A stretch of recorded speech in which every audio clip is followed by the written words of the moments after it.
Berlapang hati di kala sempit. Itulah prinsip yang dipegang teguh Ma'ade.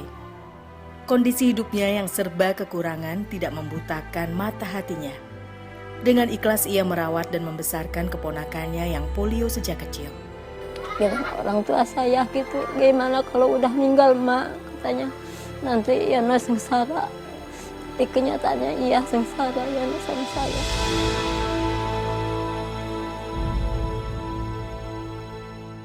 Namun semangatnya takkan pernah pudar hingga Tuhan kan berikan jalanan.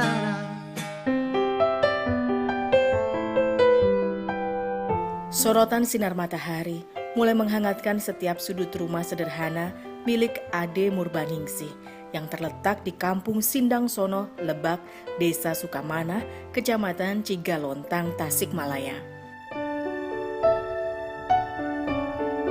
Seperti biasa, menyongsong pagi, Ma'ade hanya dapat menyajikan segelas teh hangat untuk kedua anak asuhnya Yono dan Hasbi. Ya, seringkali mereka memang tak punya makanan lain untuk disantap di pagi hari. Ya ariret majung, iya ariret heula sagelas ewa. Kondisi ekonomi yang serba kekurangan tak menghalangi keinginan Ma'ade untuk merawat keponakan dan cucunya itu. Makannya jarang, kadang-kadang sore ada, pagi nggak ada. Kadang-kadang ada ikannya, kadang-kadang nggak ada ikannya. Bade ka mana milarian etana bahana. Tadinya kan tetangga, da jadinya kebenaran aya nu keur ngabangun. Nya jeung atuh doakeun ku ibi sing hasil sing salamet di perjalanan. Untuk meringankan beban ekonomi sang bibi, Yono biasa membuat gitar dengan bahan utama limbah barang bekas. Saat libur sekolah seperti ini, Hasbi biasa ikut membantu Yono mencari barang bekas. Cucu Ma'ade, Hasbi, sejak kecil tinggal dalam pengasuhannya. Kedua orang tuanya merantau mencari nafkah di ibu kota. Sementara Yono sudah 42 tahun hidup dalam perawatan Ma'ade. Lelaki yang menderita polio sejak lahir itu tak lagi mendapatkan kasih sayang kedua orang tuanya sejak lahir. Kasihan, gimana kalau udah bagaimana makannya kalau enggak cari sendiri.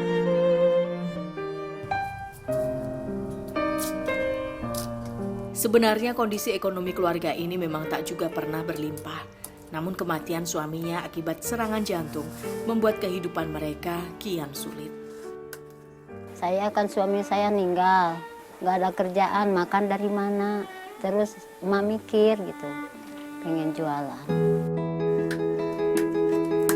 Untuk menyambung hidup keluarganya sehari-hari, Ma'ade mengandalkan pemasukan dari membuat kue apem. Bahan baku utamanya adalah singkong.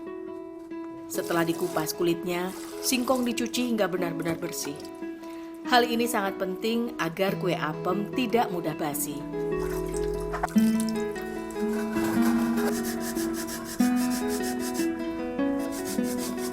Satu kilogram singkong yang ia gunakan ini memang sengaja dipilih yang masih muda.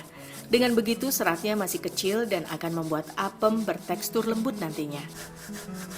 Untuk memunculkan rasa gurih, bahan lain yang dibutuhkan adalah parutan kelapa muda.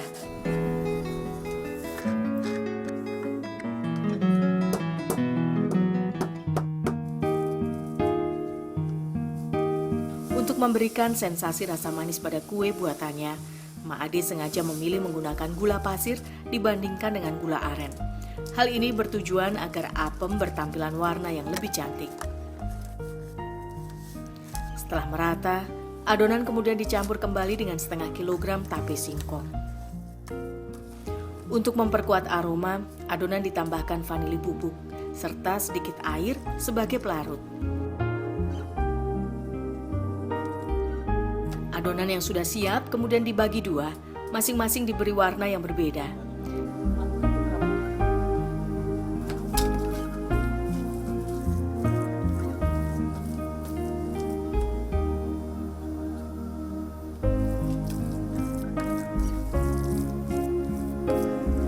Kini adonan siap untuk dicetak. Agar tidak lengket, cetakan sederhana ini sebelumnya sudah terlebih dulu diolesi minyak.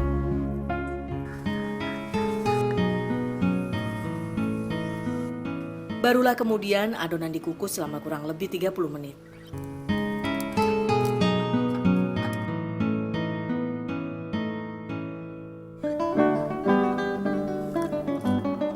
Sembari menunggu apem matang, wanita 56 tahun ini juga biasa membuat gorengan tape. Di masyarakat sekitar, tape singkong yang dilumuri tepung terigu ini biasa disebut tape bol. Karena keterbatasan modal, tak banyak memang yang bisa ia buat. Hanya sekitar 80 hingga 100 buah tape bol saja setiap harinya. Namun setidaknya lumayan untuk bisa mendatangkan penghasilan tambahan.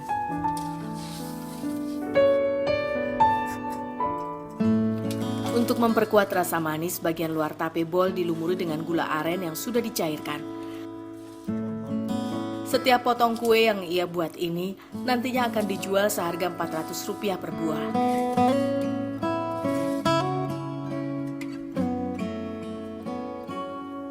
Setelah 30 menit, apem siap diangkat. Aroma sedap menyeruak seketika. Kue tradisional buatan Mak Ade penampilannya pun tak kalah dengan buatan industri modern sekarang ini.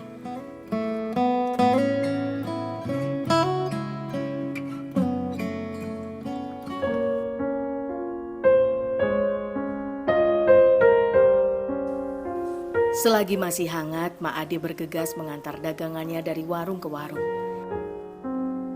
Ya, ia sudah tak lagi kuat berkeliling menjajakan kue buatannya. Cuaca alam yang ekstrim ditambah fisiknya yang mulai menua membuat ia mudah jatuh sakit. Sambil menyetor dagangan, Mak Ade mengambil uang hasil jualannya kemarin. Iya tuhnya aku kemarin ngakeun. Ngirim-ngirim itu kadang-kadang habis yang paling banyak ya 100 biji yang paling banyak. Kalau yang lagi itu ada 80 biji. Meskipun capek juga Mak gitu. Lagi sakit nggak apa-apa. Beruntung, kali ini dagangan Mak Ade hanya tersisa sedikit. Jumlahnya memang tak seberapa, namun tetap ia syukuri. Keadaan makin parah jika dagangannya sepi. Seringkali Mak Ade tak dapat membayar hutang modalnya. Jika sudah seperti itu, maka terpaksa tak berjualan keesokan harinya. Kemiskinan tidak membuatnya gemar berhutang. Ia akan kembali berjualan saat sudah bisa membayar hutang modalnya. Kalau nggak gitu, Mak nggak bisa jualan karena nggak ada modal.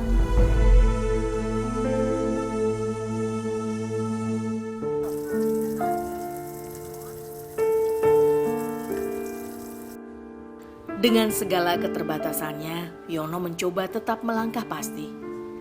Memiliki kondisi tubuh yang tidak sempurna sungguh tidak mudah. Cibiran dan pandangan aneh dari orang-orang telah biasa ia terima, bahkan dari orang tuanya sendiri. Iya, mungkin karena faktor tubuh saya begini gitu ya.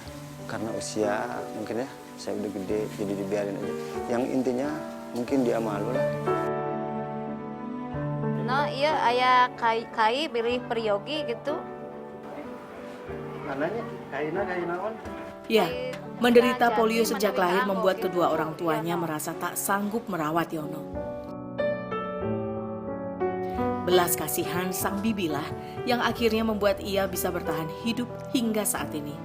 Ya, perjuangan Bibi itu gigih banget tanpa pernah mengenal saya ini siapa gitu.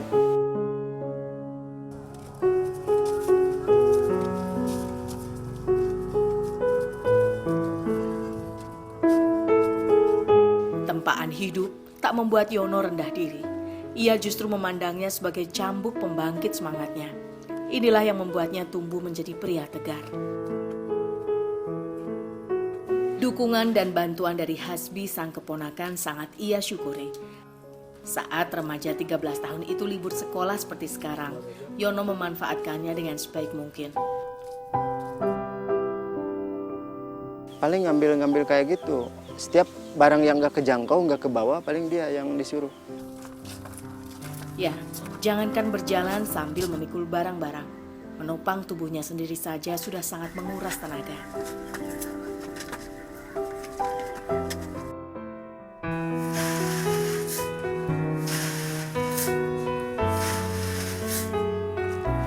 Jang, buka kayak itu, Jang. Mana? Ini ada ya? Jang bantuan, Jang, pilihan. Itu taruh lah. Dengan teliti, Yono mulai memilah satu persatu kayu-kayu bekas agar tidak memberatkan Hasbi. Nah, ya ta. Ia hanya memilih kayu bekas dengan ukuran yang dapat dimanfaatkan sebagai gagang gitar saja. Iya, Jang, di anggota. Setelah berkeliling selama 3 jam, akhirnya mereka berhasil mengumpulkan beberapa potong kayu dan triplek. Yuk, Jang. Itu artinya akan ada sedikit uang tambahan bagi sang bibi untuk menyambung hidup selama 2 minggu ke depan.